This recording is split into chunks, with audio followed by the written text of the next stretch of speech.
Hello, welcome back to my Vietnam era M16 replica restoration.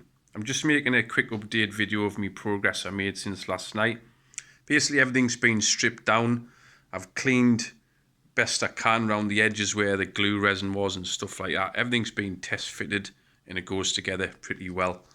So I'm quite happy with that.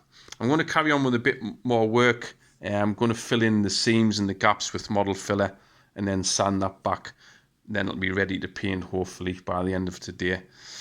Handguard's been glued back together, quite happy with that, that's good. These parts have cleaned off the glue resin, so they're ready to paint as well. I haven't glued this one back up because I need to be able to split that to fit a sling swivel when I eventually find one. So if anybody knows where I can get one of them, also for the rear sling swivel as well, just let me know, send me a comment and I'll get onto that. The flash eliminator's been cleaned up and glued back together. Obviously I've just noticed there's a crack in it somewhere, so I'll get that filled in and then sanded off. The barrel, I'm quite happy with how that's turned out. Basically it was two plastic parts that were glued together. It was always really weak and it did snap in here when I was younger. I was never able to repair it, so what I'd done is I split it in half, cleaned all the glue resin off. I bought some aluminium tube and it sat in there quite nice. It wasn't floating around or rattling, and I glued it back up. I'm really happy with how that's turned out.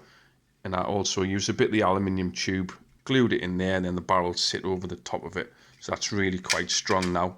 I don't know if you can see in there. Looks like how it should. Also going to work on the sort of drill that out a bit and clean that up. So that looks quite good. I'm going to add some filler to it because there is like a sort of joint where the two barrels meet. So I'll use some model filler on the joint, sand that back, and then I'm going to paint it up gunmetal, and then that'll look really quite good because it is quite visible from inside the handguard. The bolts, I did a little bit of work on, like some weathering techniques. I might take that a little bit further, I don't know, but I'm quite happy with that. It does fits inside there quite nice. The only other problem is I lost the spring years ago and the cock and handle snapped there and I lost that part. I would like to be able to cock it like as it would, so the working parts go to the rear and stuff like that. But the trouble is it's really quite a strong spring, and as like the other one did with it just being plastic, when you dry fire it sort of shatters it, and I'm afraid it'll fall apart.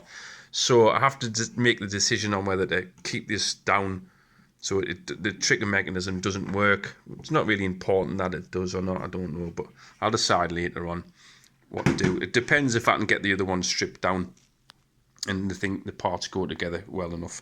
So I'm going to go away now and use the model fillet, fill in all the seams and the gaps, and then get that sanded ready for painting. So I'll make another update video when I've done that, and so I'll put it together, see what it looks like, and then I'll get away and paint it and then do another feature in the stages of that. Hope to see you soon. I hope you enjoyed the video. Any comments or advice, techniques or anything, just give me a message below and I'll appreciate that very much. Okay, see you next time. Bye.